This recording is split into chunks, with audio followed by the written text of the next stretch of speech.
তবে আল্লাহ পাক যখন ধরবেন ভাই কঠিন ধরা ধরবে ইনশাআল্লাহ।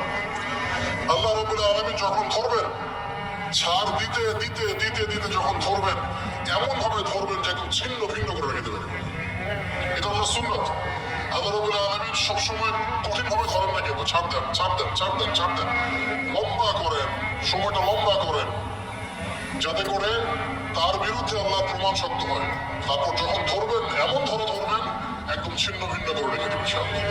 এটা আল্লাহ পাকের সুন্নাত। দুনিয়াতে ধরলে তাও ভালো, যে পরকালটা হয়তো বেঁচে যাওয়ার সম্ভাবনা আছে। আর দুনিয়াতে না ধরে যদি পরকালে ধরেন তাহলে কোনো অবস্থা খারাপ, কোনো সুযোগ নেই, কারণ তখন তো আমল করার কোনো চান্স নেই। ইসলাম শিখলাম, এখন প্রশ্ন হচ্ছে ইসলাম কি নতুন কোনো দিন কিনা? উত্তর কি হবে? ইসলাম কি নতুন রিলিজন? আমরা যে বলি ওল্ড টেস্টামেন্ট, নিউ টেস্টামেন্ট, আমরা যে কথাগুলো বলি, ইসলাম কি ওল্ড না নিউ না কি? আসলে কি? ইসলাম হচ্ছে চির প্রাচীন। ইসলাম কি চির প্রাচীন, চির নতুন এবং চির আধুনিক। তিনটা কথা মনে থাকবে।